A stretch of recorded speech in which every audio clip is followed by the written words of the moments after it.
Okay, so we'll shed some light because I have the group experiences only.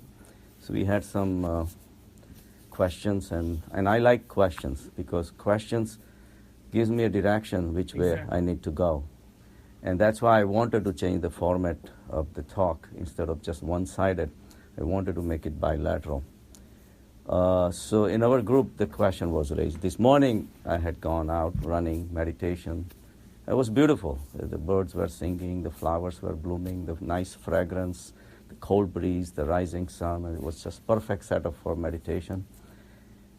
And as you go deeper into meditations, and I reach to the spot of total silence, which is I differentiate from the outer silence to the inner silence. And so the questions had raised, by a couple of practitioners, sadhaks said, they say, where is the difference? What is the difference between from what you're saying, from the silence that we hear in the real world and the silence that you're talking about? It almost seems like a paradigm shift.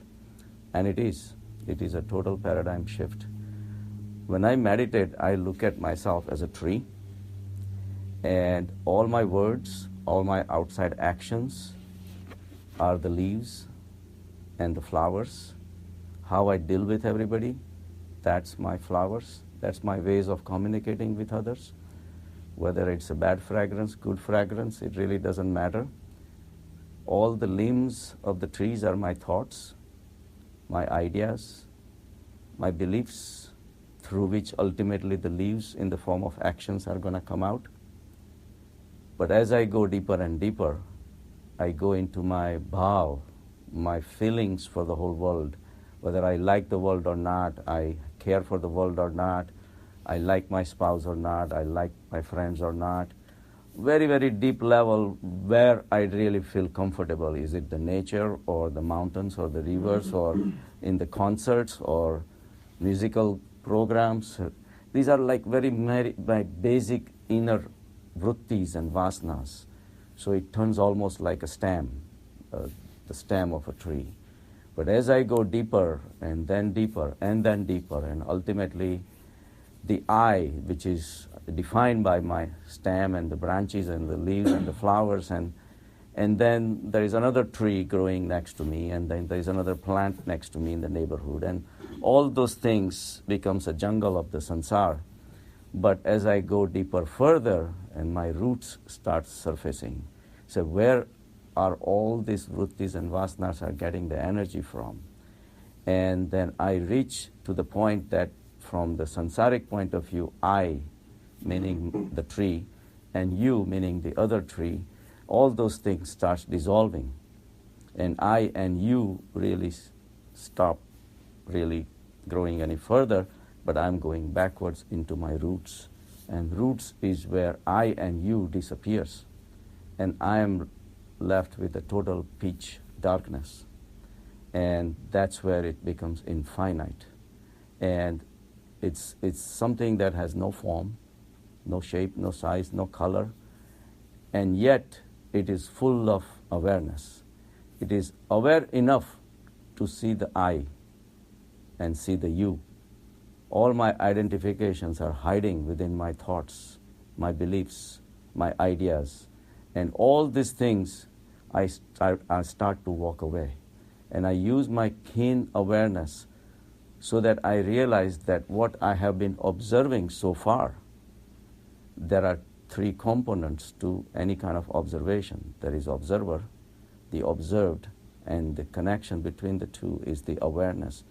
The one that binds the observer to the observed.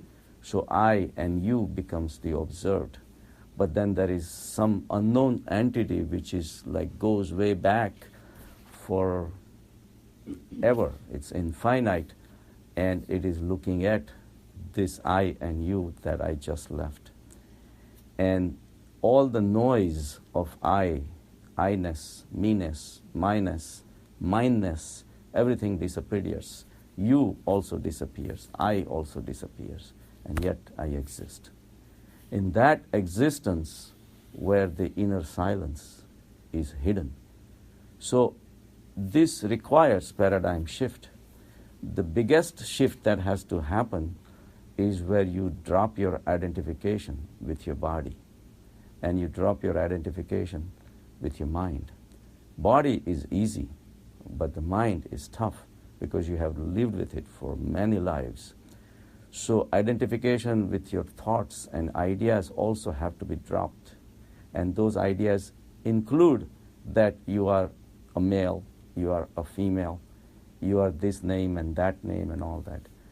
So inner silence is something that can be traced, that can be approached, and that's where the total peace is located.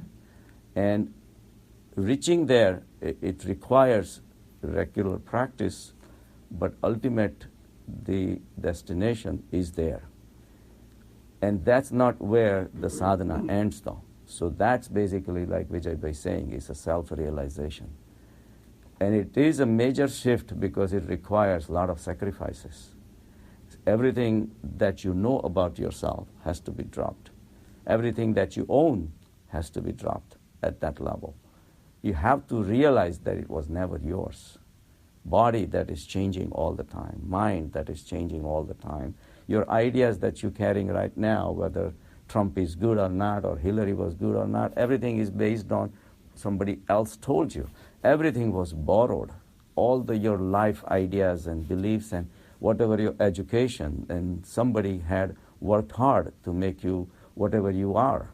So it just could not have happened from birth. So there is really no ego that you can really walk around with, that I am this and I am that. And all this flimsiness has to be realized, because these are the things that you were living by all your life.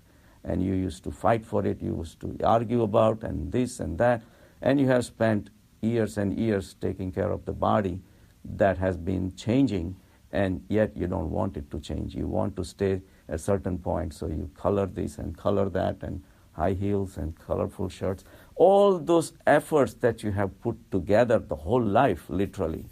It reminds me of a story of Mao Zedong. And when he was a kid, 8-9-year-old, his mother got very sick for like 2 weeks. Mother was a great gardener, so she was really worried what's going to happen to her garden. She couldn't even get out of bed. So Mao took a responsibility, says, Mom, you do so much for me, that's the least I can do, take care of your garden.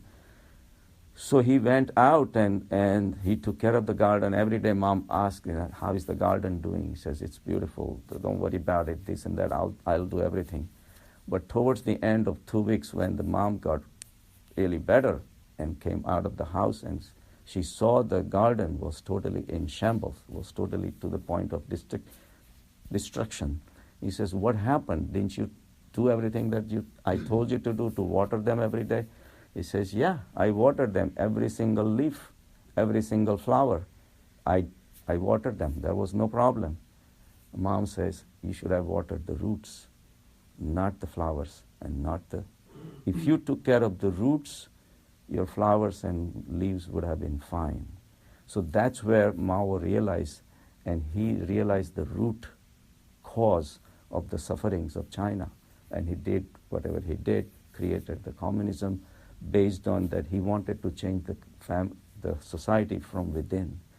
So the changers of the society are operating at this silence level. And that's where we all need to operate. Not just our life, but all the people around us are relying on you even, like Vijay Bhai saying, that the society has to benefit. And the inner silence is the most beautiful thing that can happen to you in your life. Why won't you find it?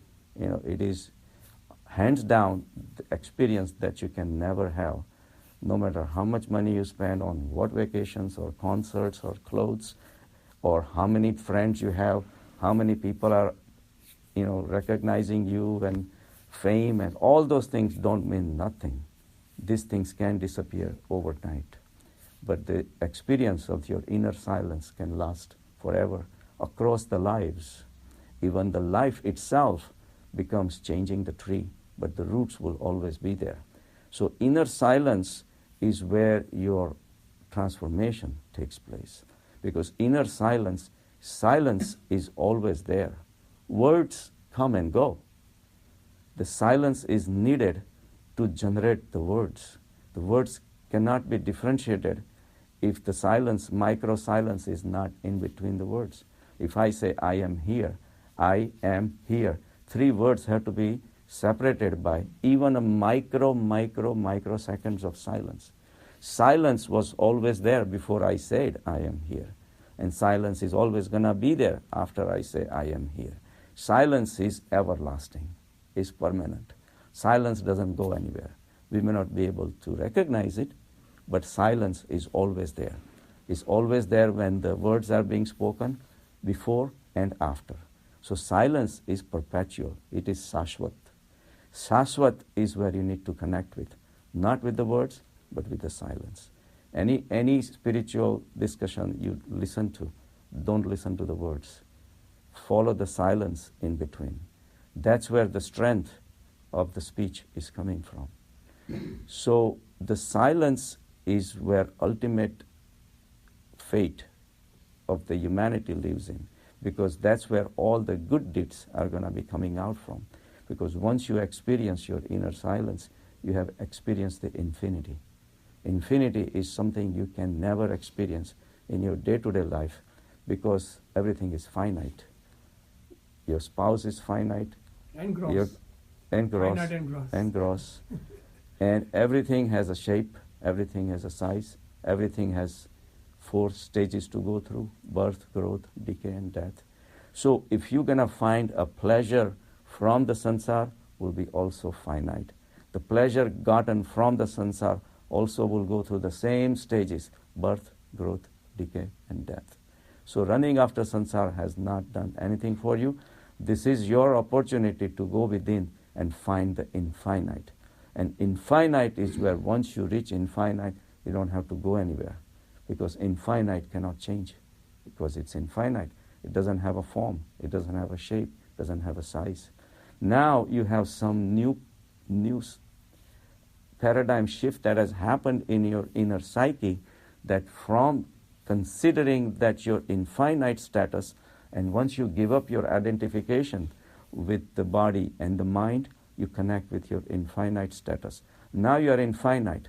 Because you are infinite, you are perpetually happy, perpetually joyous, because your running is over now. Because what do you run for? Why do you have to run? When you have infinite, why would you need finite? Because finite is already included in the word infinite. So that shows that it is something that is beyond finite. So that inner peace and inner calm comes so beautiful. Now compared to that, all your kasais, like Jains are saying, mad, moh, krodh, maya, greed, all this thing, pomp and glory and running after this and running after that, seems meaningless. You will still act. The inner silence is not just silence. It has a beautiful, beautiful characteristics, like Vijay Bhai said, Sat, Chit and Anand. If you see something, you have to be a creator of it. If I see Ramesh Bhai's image has to be recreated in my mind for me to recognize him later on. I am recreating him within me. So I am a creator and maintainer and destroyer of every single thing I see in the world. If I see a flower, I recreate it already within me. Until I create, I cannot experience. So creator is me, and creations is the world. So compared to the creation, the creator will be always bigger. So if you go within, the roots are the most important. Your inner silence is what creates the words. So from the time that your inner silence you are sitting in, and then the thoughts and the bough, all the branches, all the leaves, and all the flowers which are coming out are the outproducts of your inner presence of the inner silence.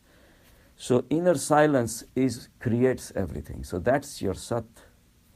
And the link that connects your inner self to your bough, your thoughts, your ideas and beliefs and leaves and the flowers and all these things is the continuous channel of flow of that energy that creates the whole thing, makes the process possible. That's your inner urja. Urja and energy are two different things. Energy nobody owns. Energy is exchanged, swapped. We already know electromagnetic energy and this energy and that energy. That energy is not owned by anybody. Does not have a stamp of ownership, but Urja does. Urja is springing from within.